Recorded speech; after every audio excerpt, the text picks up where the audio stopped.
Get this rolling. Yeah. See what happens.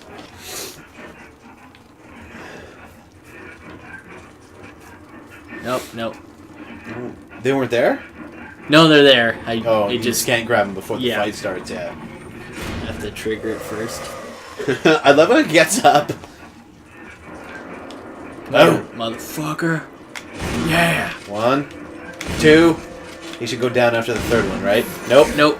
I lied. Run. Ah, you got this. Fuck. You got... Oh, no. Oh, shit. No. Oh, shit. This Can is... I... Nope. No. Uh-oh. We might have to do this all over again. Yep. Shit. Oh, now he's just gonna rape ya. Pretty much.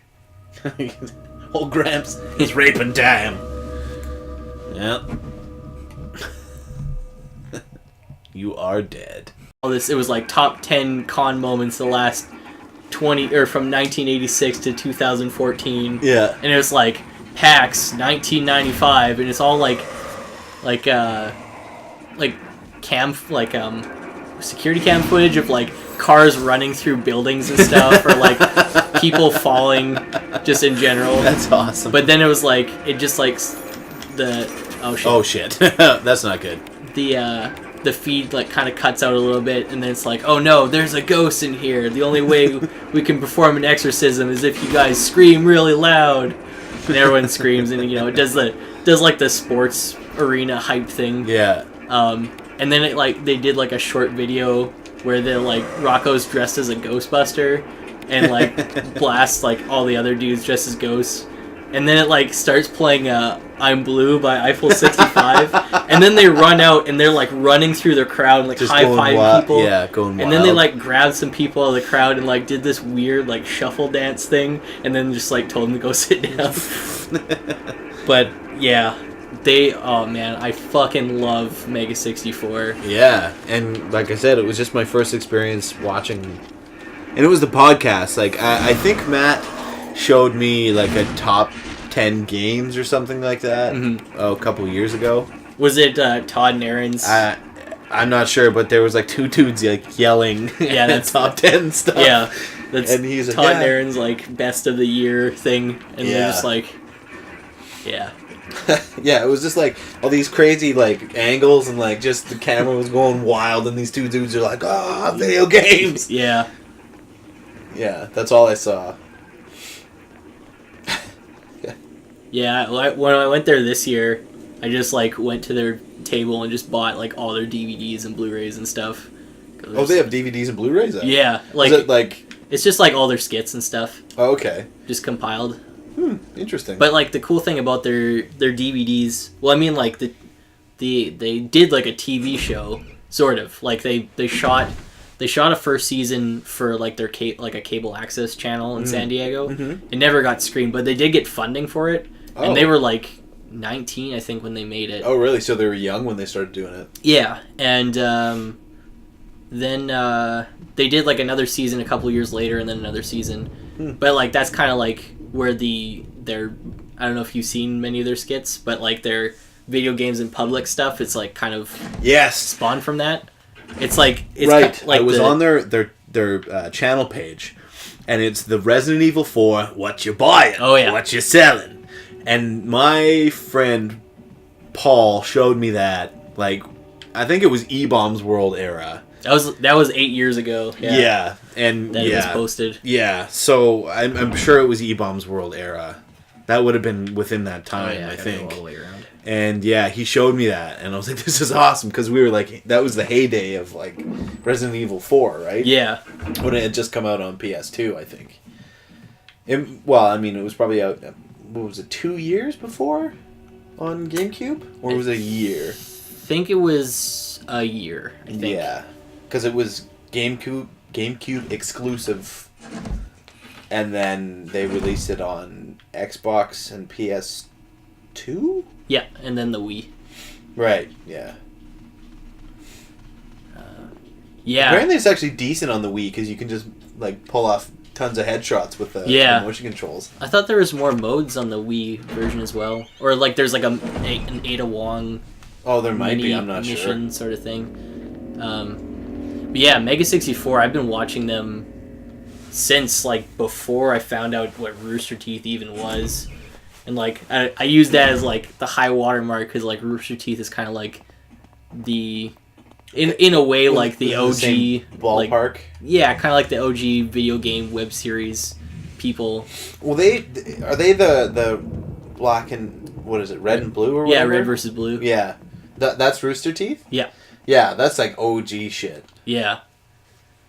That's E-Bomb's World too, isn't it? Or where did they start? Because they started on. Well, I was watching like this mini documentary thing that Machinima did on them. I think it was Machinima, but they just post. I can't remember where they posted it, but like it was on Fark. If you remember that website. Fark? No, I've never even heard of it. Yeah, that's pretty Old school. Yeah, but it just kind of blew up from there, and like they just made their own website, and eventually they started posting to YouTube and stuff. But yeah, Mega 64, I found them because me and Nick Ackerman were hanging out at his place, and he was playing Final Fantasy 12. Yeah. And we were like, what the we had no idea what to do. Oh, that game. And it's the part like where you're supposed to go around and like, I'm Captain Bosch. Yeah. And Sean was walking around as him. And like that was the very first. Oh shit! Oh. I did it again. I shot him. Did you save? No. Oh god damn it! At least we got this whole thing about how I like Mega 64 much. But okay, so 2009 was launch date of YouTube. Yeah, that sounds right. But like IGN and shit like that was already posting videos. Like it wasn't really like Let's Play videos, but it was like video game reviews and like video game events and stuff like that. Like they were at E3 and they'd have like what the heck is Adam Sessler walking around? Was it IGN that employed Adam Sessler? Oh no, that was X-Play. Yeah, X-Play, right. But they'd have like videos like shit like that, like walking around E3 and stuff. Yeah. Well, 2010 EVO, which is the Street Fighter World Tournament. It was 2010 EVO, and Adam Sessler was one of the commentators for Grand Finals. Oh, yeah. So it was Adam Sessler and Seth Killian, who was the developer of he was on the development team of Street Fighter 4 and Super Street Fighter 4. Okay. And so it was like this dude who knew everything about Street Fighter because he made the game or helped make the game, and then there was Adam Sessler who had no idea what Street Fighter was. Well, he knew what Street Fighter was, but he didn't like know any of the new so, like it was like in-depth conversation on Street Fighter, and then the color commentary who has no idea what he's talking about. It was just like the worst commentary ever. And it was like the one guy won a round, and then he won the second round, so like that's game one to that guy. And then the one guy won a round, and then the other guy won a round, and he's like, "Oh, it's all tied up." It's like, no, it's not tied up. No. They have to win another round to tie this game up. And it's like, oh god, fuck, so bad. But yeah, there was another Mega 64 video. Oh no, that was what the hell's his name? Doug Pound? Doug Pound? Is it DJ Doug Pound? No, I have no idea. Matt showed me, and it was like skateboarding. Matt showed me this. Yeah, absolutely. I thought it was I thought it was Mega 64, but it was something else. But yeah, I was actually kind of surprised because Mega 64 was pretty OG within the video game internet video world. Yeah. And I was surprised that they only had like 300,000 subscribers. I was like, what? Yeah.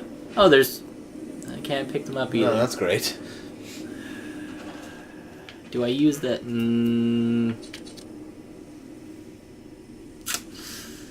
I would use it. Yeah. To tell you the truth. Then we can get them. Then yeah. Mm-hmm. Yeah, you know, that's the thing. It's like Mega 64 definitely deserves like way more subscribers and recognition than they have. Yeah, I think they have a really, really solid fan base. Yeah. Like, their fan base is very devoted Yeah, to definitely. what they do, which is a good thing. I think in situations where it's someone like PewDiePie or something like that, I'm not sure that all of his subscribers are actually real people. Yeah. And I think a few of them, or more than a few of them, are actually just subscribing because of the fad of, following the number one. Yeah, that's true. It's like, I do watch his videos, and I enjoy some of them, but,